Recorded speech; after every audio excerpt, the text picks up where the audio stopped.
Let's fuck this joint up. Simple mathematics. 150? None. Alright, so this one is called the Dunkin' Donuts Horror Story or some shit like that. And I mean, I don't know if y'all was feeling the last one or not. Only a few people watched it actually. But I fuck with it, so we're gonna do it again, bro. I don't even care. Let's get right into it, man. I'm not even recording, man. What the fuck am I talking about? Let's get into it. What are we getting into? I'm not getting into nothing without recording. I used to work the graveyard shift at a Dunkin' Donuts. For those of you who don't know what a Dunkin' Donuts is, it's basically a donut chain that sells coffee, breakfast items, and of course, donuts. This brings me to a little over a month ago when our location was recently selected to become 24 hours. A lot of other establishments would maintain a 24-hour drive-through window, but ours was fully open. Oh, that's crazy. I'll be honest, it was interesting to see the new types of customers who would come in during these hours. Fully open? Oh, hell no. We, of course, had the hipsters and goths who had nothing better to do at 3 a.m. than to sit in a coffee shop drinking 1 cup for an hour.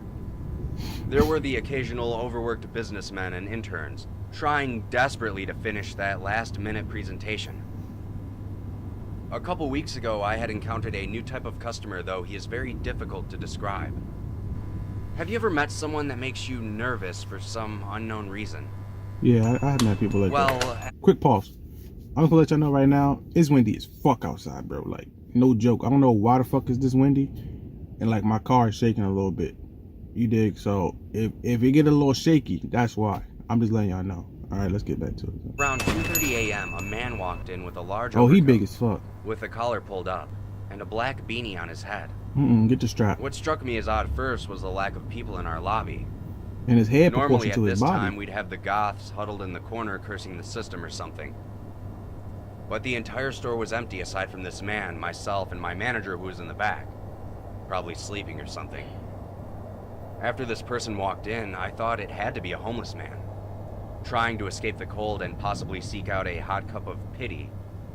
So no, we don't do that. I saw his face. No, we don't do that. He was somewhat gaunt, but cleanly shaven. His eyes had dark circles around them as if he were tired, but he seemed quite energized. He then walked up to the counter. At that moment, I realized how tall this guy was. Like Kobe tall. Kobe. I asked him what he would like to order. You. No, I was kidding. He just stared straight ahead as if he were zoning out. I repeated my question a bit louder. He only said one word. Coffee. What type of fucking coffee? You ain't asking what type of coffee? The man then leaned down and looked me in the eye and asked me if I was alone. I told him I wasn't, that my manager was in the back room. He then pulled out a few crumpled up dollar bills, handed it to me, and then walked back out of the door without taking his coffee with him. As soon as he left the building, I felt this intense atmosphere lift up from around me. He was about to be a fucking lick. I was at a loss for words, to be honest. I quickly rushed to the back and told my manager about the whole situation, to which he told me to put the man's money aside in case he comes back for it.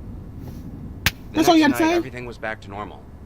The usual customers sat in their respective seats. That's the only thing he had to put the motherfucking money aside. While I was keeping myself busy and mopping the floor, I couldn't help but think about the interaction I had last night. That's when I happened to look out of our front window. And I saw him. He was standing across the street under a streetlight. He was just standing there staring at me.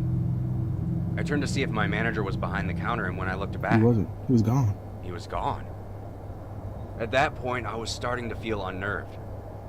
My last night working there was the worst by far. And also the reason I quit. I was about to say, you don't fucking... I had arrived to work and relieved the people working before me. That's when I received a call from my manager telling me that he had a family emergency and would be a few hours late. Fuck that. I was upset, but there wasn't much I could do, so I just said, all right. Fuck you. After 3 uneventful hours of me cleaning the same racks over and over again to keep my mind off things, store's gonna be open. I glanced out of the window once more. You had to close, sign everything, bitch. What I saw made my blood turn to ice.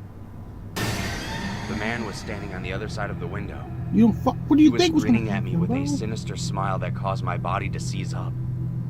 Right away, I pulled out my cell phone and called the police. While my phone was ringing, the man did something strange.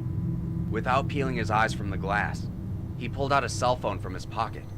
I watched him carefully as he began to type something into the phone without even looking at it. I'm not these white kids. I will fuck something At that up. moment, my phone buzzed, notifying me of a text. How the fuck get The your message number? said, "Now you're alone."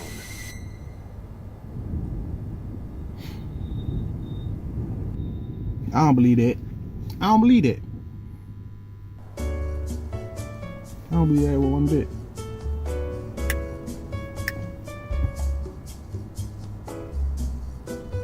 So we gonna let it play out because there might be some crazy shit that happen after that.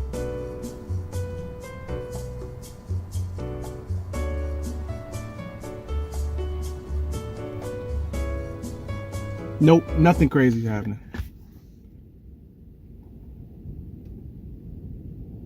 I don't believe that. I don't believe that one bit. I don't believe that your manager said he's gonna be late.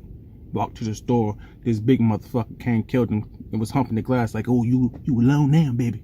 I don't believe that. And then you just put this shit on Reddit or some shit. I don't believe that, bro. You can't sell me that shit. I don't believe it. I don't believe it one bit. But anyway, that's the end of the story. I don't know, bro. I guess that's why y'all don't like this shit, because the shit be just so fucking fake. You could at least made it seem real. I don't know. I'll catch y'all niggas in the next video, man. Hope y'all enjoy. Don't forget, if you're new to my channel, go ahead and hit that subscribe button, bro. I've been working on my channel a little bit. That's why I've been gone for a little bit. I've been trying to fix my shit a little bit. My shit was looking a little whack. I ain't gonna lie. But not no more. So go ahead and subscribe, bro. I'll catch y'all niggas in the next video.